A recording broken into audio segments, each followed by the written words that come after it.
오늘은 사사기 18장의 말씀을 전하도록 하겠습니다.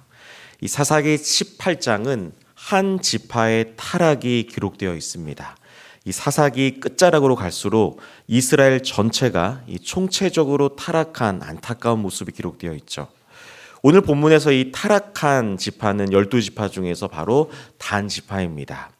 이들은 여호수아 생전에 분배받은 땅은 있었지만 아직까지 그 땅을 정복하는 데 좀 실패를 했습니다. 그래서 아모리 사람들에게 밀려나는 그런 상황 가운데 이 단 지파는 하나님이 약속하신 그 기업을 경홀히 여기고 자신들이 스스로 그 땅을 좀 알아보면서 자신들이 원하는 땅을 얻기 위해 5명의 정탐꾼을 파견하는 것으로 오늘 본문이 본격적으로 시작합니다. 이 5명의 정탐꾼이 도착한 곳은 어디냐면 이 사사기 17장의 미가의 집입니다. 그런데 이 5명의 정탐꾼이 여기에서 만난 사람이 누구냐면 바로 돈을 주고 고용한 레위 청년을 만납니다. 그런데 이 5명의 정탐꾼들이 하나님께 자신들의 앞길을 물어보고 하나님께 자신들의 길을 여쭤봐야 되는데 이 고용된 레위인에게 물어봅니다. 우리가 앞으로 어떻게 되고 우리가 어떻게 해야지 잘 살 수 있습니까?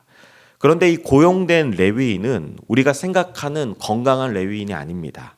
이 레위인 마음에는 이 땅에서의 성공에 관심이 굉장히 많았습니다.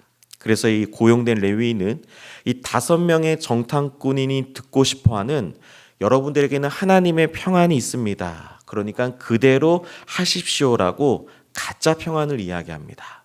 그리고 이 5명의 정탐꾼들은 이 가짜 평안을 마치 하나님의 뜻인 것처럼 이야기하고 자신들이 결정한 라이스 지역을 우리가 정복하면 이것이 하나님의 뜻이겠지라고 잘못된 판단을 내립니다. 이 5명의 잘못된 이들의 생각은 이 단지파에게 보고를 하고 단지파는 그러면 600명의 용사들을 불러서 그 라이스 지역으로 정복하려고 정복전쟁을 떠납니다. 그런데 그 정복전쟁을 떠나기 전에 다시 한번 이 미가의 집에 이 단지파 사람들이 도착을 하는데 이 사람들이 미가의 집에서 이 에봇 그리고 드라빔 훔쳐서 도둑질을 하고 강도질을 합니다. 그 전에는 자신들의 도움을 물어보았는데 다시 한번 이 미가의 집에 도착을 했을 때는 이들을 도둑질하고 강도질하는 이 나쁜 일을 지금 이제 단지파 사람들이 한 겁니다. 그리고 나서 고용된 레위인에게 한 가지 제안을 합니다. 당신은 미가의 집에서만 제사장을 할 겁니까? 아니면 우리 단지파에 와서 제사장이 할 것입니까? 그러니까 어떻게 보면 한 가정의 제사장이 될 것입니까? 한 지파의 제사장이 될 것입니까? 라는 이런 두 가지의 선택지를 고용된 이 레위인에게 이야기를 합니다. 그리고 이 레위인은 이 좋다라고 생각을 하고 이 미가의 제사장으로 있기보다는 단 지파의 제사장으로 있기를 선택을 하죠.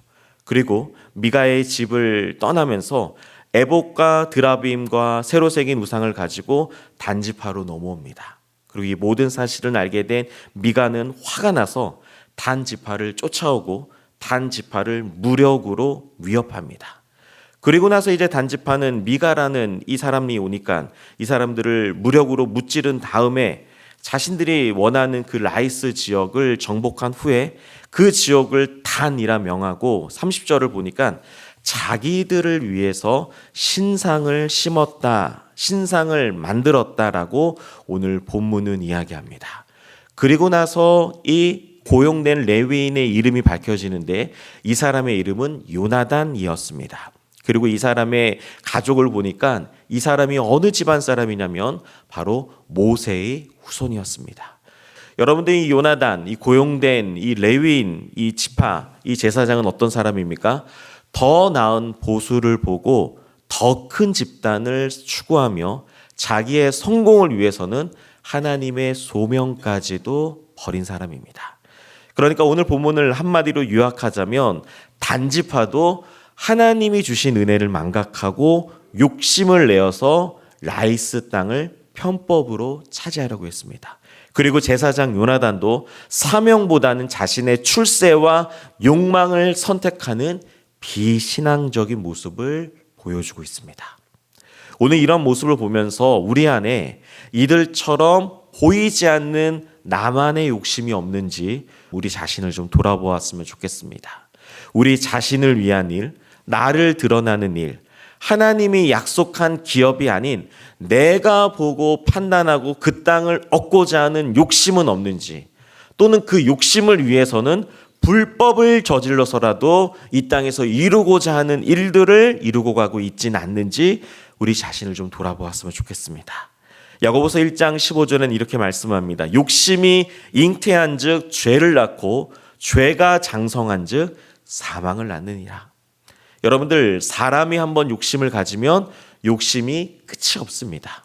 처음에 이게 하나님의 뜻일까? 이러면 안 되겠지라고 고민하지만 점점 그러한 욕심들이 쌓여가다 보면 어느 순간에 신앙도 작동하지 않습니다. 그리고 나서 내 영혼은 망가질 대로 망가지면서 우리 안에는 어느 순간 세상을 바라보는 우상들이 자리 잡고 있습니다. 오늘 이 단지파도 그리고 고용된 레위인도 자신들만의 우상 덩어리가 가득했던 사람입니다. 여러분들, 우상은 무엇입니까? 하나님보다 사랑하는 건 다 우상인 겁니다. 그러니까 우리가 이 세상을 살아가면서 하나님이 없는 모든 자리를 사모하고 하나님이 없는 모든 것을 의지하는 모든 것은 다 우상이라는 거죠. 그리고 그 우상이 쌓이다 보면 어떻게 됩니까? 죄를 짓게 되는 거예요. 여러분들, 그리고 그 죄는 어떻게 됩니까? 점점 자라나서 어느 순간 그 죄는 상상할 수 없을 정도로, 통제할 수 없을 정도로 우리는 죄악 가운데 머무를 수 있게 됩니다. 그리고 그 끝은 어떻게 됩니까? 사망뿐입니다. 오늘 이 사사기 28장을 묵상하면서 하나님의 백성들이 이렇게까지 타락하고 있나라고 우리가 확인할 수 있고, 동시에 우리들도 그렇게 될 수 있다라는 경각심을 가지셔야 됩니다. 우리 자신 안에 스스로 욕심의 욕망이 없는지 오늘 이 새벽에 돌아보는 귀한 하루가 되기를 간절히 소망합니다.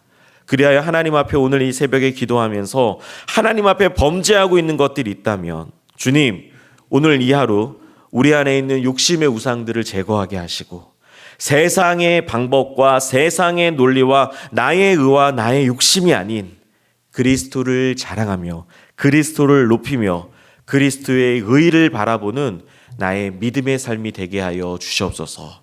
그래야 하나님이 찾으시는 참된 신앙인이 되는 복된 하루가 되는 우리 동산의 모든 성도님들이 되시기를 간절히 소망합니다.